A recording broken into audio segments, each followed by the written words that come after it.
Bonjour, je m'appelle Jocelyn Ovono, docteur en psychocriminologie, enseignant, chercheur au département de psychologie, spécialiste des questions de violence, traumatisme, effets sociaux. Alors j'allais apporter ma petite contribution, ma petite pièce. Nous sommes en train de construire le Gabon à l'accident qui s'est produit sur un site de Pérenco au large de Port-Gentil. Alors je voulais faire une courte intervention pour je crois que cela est déjà fait, pour montrer que dans un événement comme ça, on s'installe de fait pour le personnel, hein, mais souvent les gens ne savent pas que ceux qui sont concernés par l'événement, ce ne sont pas simplement des gens qui étaient exposés directement à l'accident. Même le personnel qui n'était pas présent peut développer un ensemble de signes, une sémiologie qui, les, qui comment dire, une sémiologie qui nécessite, mais pour eux aussi, une prise en charge et un accompagnement. Donc, on est là dans ce que l'on appelle en tant que psychologue, hein, on est dans le cadre de la victimologie, autrement dit, la reconnaissance, du repérage du victime à partir d'un tableau clinique, parce que lors d'un événement pareil, il va se développer un ensemble de signes, hein, une sémiologie et une symptomatologie qui peuvent classer la personne dans un traumatisme immédiat, ce que l'on appelle la réaction post-immédiate. Cette réaction peut se faire par des agitations, par une fuite panique, par des comportements de tomate, par la sidération et un ensemble de réalités sur le plan onirique, comme ce qu'a vécu M. Ahmed Koumba qui est passé au journal hier.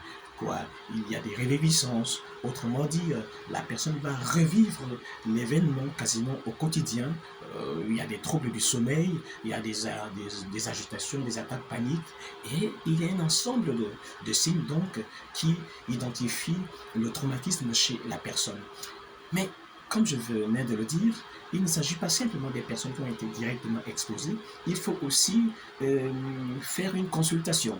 Il faut faire une consultation des personnes qui n'étaient pas directement exposées pour voir si, à court ou à long terme, il ne va pas se développer chez cette frange de, de la population professionnelle une, un tableau aussi similaire, parfois plus, parce que l'imaginaire peut recréer, hein, un vécu qui n'a pas été direct.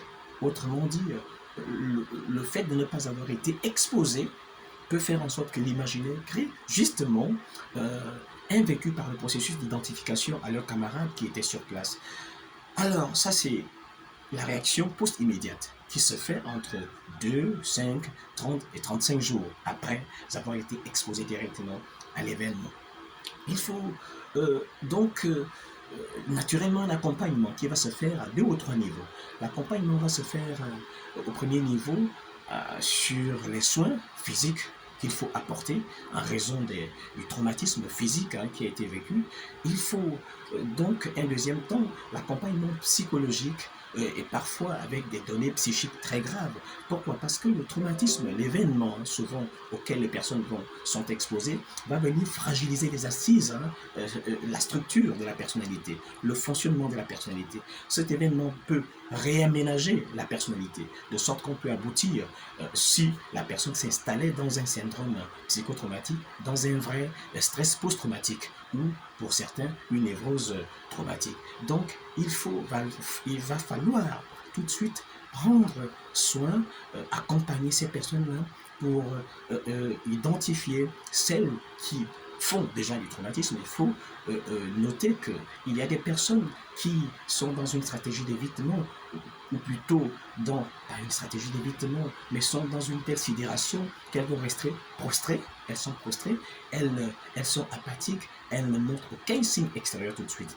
Il faut repérer ces personnes-là qui ont tendance à être dans leur coin et ont tendance à ne pas extérioriser, à ne pas expurger toute l'angoisse, tout le drame, hein, toute la douleur, hein, psychique qui a été vécue ici. Donc il faut identifier ces profils-là pour un meilleur accompagnement. Mais il y a un autre niveau d'accompagnement. Il s'agit ici de tenir compte des plaintes, hein, antérieures à l'événement.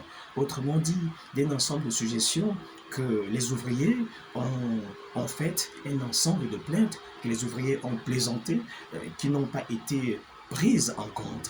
Il faut désormais une cellule qui va identifier les plaintes les plus majeures, pour que on prenne en compte. Sinon, cela peut aussi aggraver l'état psychique des personnes. Cela peut leur montrer que, en dehors de la réaction immédiate des autorités, il n'y a pas eu une véritable cellule, une véritable prise en compte de leurs difficultés au milieu de leur travail. Donc, il peut aussi y avoir une remise en question de la direction. Ça peut aller jusque-là. Pour ça, nous sommes dans le cadre de la réparation. Nous parlons là du thème de la réparation, parce qu'après traumatisme, après avoir identifié le traumatisme, on va installer le processus de réparation qui est constitué des étapes que je viens d'énumérer, en gros 3 étapes. Donc, mais la 4e étape peut venir peut concerner la responsabilité. Il ne faut pas exclure, parce que des personnes ont besoin de se rendre compte qu'il y a une responsabilité. L'accident est dû à un ensemble de facteurs, parce que l'accident n'est jamais unifactoriel, tout accident est plurifactoriel. Cependant, on peut relever un ensemble de remarques, d'observations qui ont été faites avant l'accident et qui peuvent démontrer qu'il y a eu des négligences. Ça, c'est une zone sensible, il y a eu des négligences. On peut aller jusqu'à revoir la direction de l'entreprise en question dans la mesure du possible. Et cela participe à montrer aux victimes qu'on tient compte de ce qu'ils ont vécu, mais à montrer aussi à l'ensemble du personnel de l'entreprise, ou bien de l'environnement de travail concerné, que l'on tient désormais compte de ce qu'ils ont vécu. Malheureusement, les humains sont comme ça. C'est lorsque on se fait mal, c'est lorsqu'on se blesse, c'est lorsqu'il y a un drame que les consciences vont se réveiller. Donc il n'y a pas d'anticipation, il n'y a pas ce process-là dans notre psychisme humain. C'est souvent lorsque le drame arrive qu'il y a des réactions. Donc dans ce cas, on va aux réactions. 4 réactions donc. 1. Identifier les profils, non seulement ceux qui ont été exposés à l'événement de manière directe, identifier ceux qui sont dans une réaction post-immédiate adaptée, parce qu'il y a des réactions aussi post-immédiates inadaptées. Comme je vous le disais, le traumatisme vient fragiliser les assises psychiques et les assises narcissiques de la personne, de sorte que la structure de base peut émerger, peut se manifester. On peut avoir une sémiologie qui va appartenir à la structure névrotique, une sémiologie qui va appartenir à la structure psychotique, parce que la structure est ici fragilisée. Donc le traumatisme peut se traduire par des réactions névropathiques, des réactions psychopathiques, et le tableau clinique propre au traumatisme lui-même. Et dans le long terme, le suivi au long terme peut installer les personnes dans un épisode permanent de stress post-traumatique. Donc, deuxième réaction, première réaction, les soins médicaux. Deuxième réaction, l'accompagnement psychique. 4e réaction, la prise en compte des plaintes antérieures et actuelles dans d'autres sites du personnel. 4e réaction, c'est on va dire, la reconsidération de la direction de l'entreprise, ou bien on va dire, du cadre professionnel où s'est produit le traumatisme. Donc, généralement, on se situe là pour un accompagnement efficient, global, et surtout, qui va réinsérer les personnes dans un fonctionnement relativement adapté.